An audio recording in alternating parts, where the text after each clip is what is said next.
સરમુખત્યારશાહીનું જાહેરનામું બહાર પાડ્યું છે, પરત ખેંચો. અને જો પરત ન ખેંચવામાં આવશે તો અમે આવનારા દિવસોમાં લોકશાહી માર્ગે જન આંદોલન કરશું.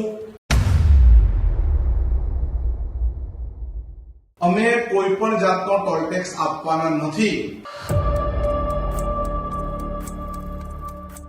NH48 મુંબઈ દિલ્હી વાળો, મુંબઈ અમદાવાદ વાળો જે રસ્તો છે એ રોડ પર સ્થાનિક નવસારી જિલ્લાના GJ21 ના વાહનો પર કોઈ પણ જાતનો ટોલ ટેક્સ લેવામાં આવતો નહીં હતો અને અમે ટોલ ટેક્સ આપતા પણ નહીં હતા. ટોલ ટેક્સના સત્તાધીશોએ GJ21 ના વાહનો પર પણ ટોલ ટેક્સ લેવાનું શરૂઆત કર્યું. અમારા વિસ્તારના લોકો પાસે GJ21 ના વાહન ધારકો પાસે પહેલાની જેમ કોઈ પણ જાતનો ટોલ ટેક્સ વસૂલવામાં ન આવે એવું કેન્દ્રીય મંત્રીને અમે પત્ર પણ લખ્યો છે.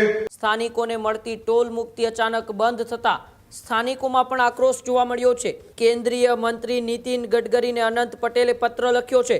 સ્થાનિકોને ફરી ટોલ મુક્તિ આપવાની માંગ કરી છે. માંગ નહીં સ્વીકારાય તો આંદોલન કરવામાં આવશે તેવી વાત પણ એ અનંત પટેલે કરી છે. આખો વિડીયો જોતા પહેલા હજુ પણ અમારી ચેનલને સબસ્ક્રાઇબ નથી કરી તો યુટ્યુબ પર સબસ્ક્રાઇબ કરો અને ફેસબુક અને ઇન્સ્ટાગ્રામ પર ફોલો કરો.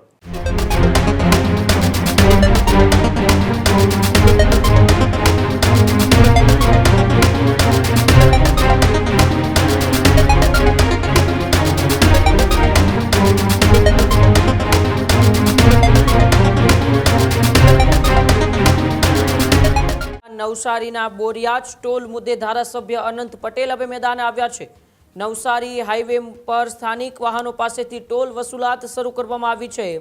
સ્થાનિકોને મળતી ટોલ મુક્તિ અચાનક બંધ થતા સ્થાનિકોમાં પણ આક્રોશ જોવા મળ્યો છે.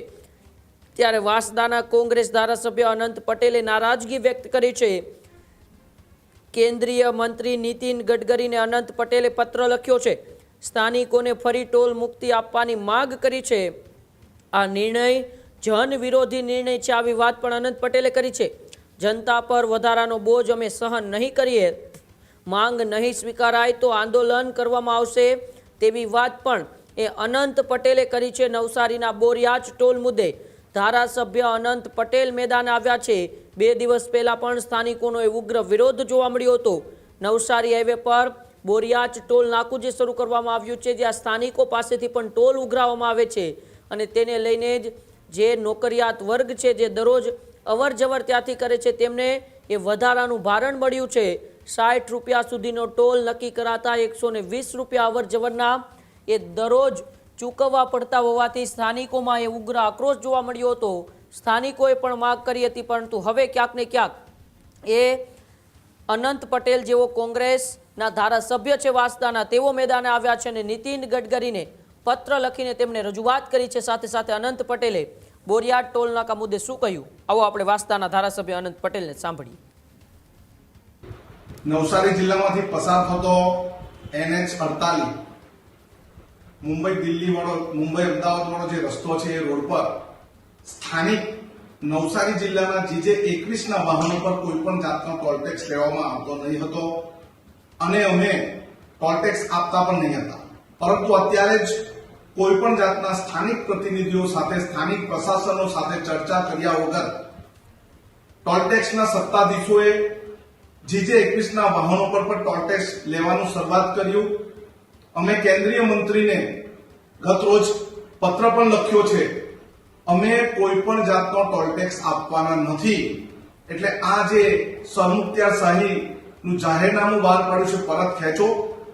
અને જો પરત ન ખેંચવામાં આવશે તો અમે આવનારા દિવસોમાં લોકશાહી માર્ગે જન આંદોલન કરશું.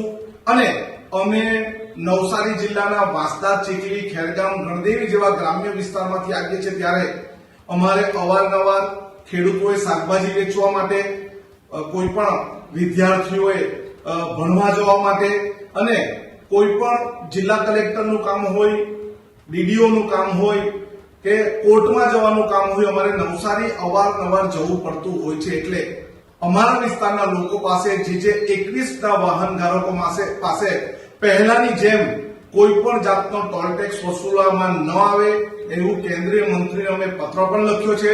જો અમને કોઈ પણ જાતનો જવાબ ન આપવામાં આવશે તો અમે આવતા અઠવાડિયાથી નો ટેક્સ, અમે એક પણ રૂપિયો ટેક્સ આપવાના નથી. અને જો પ્રશાસન અમારું નહીં સાંભળશે તો અમે ત્યાં જઈને મોટું જન આંદોલન ઊભું કરીશું. જય આદિવાસી. આ જ પ્રકારની તમામ અપડેટ જોવા માટે ન્યૂઝરૂમ ગુજરાતને લાઇક, શેર અને સબસ્ક્રાઇબ કરવાનું ભૂલતા નહીં.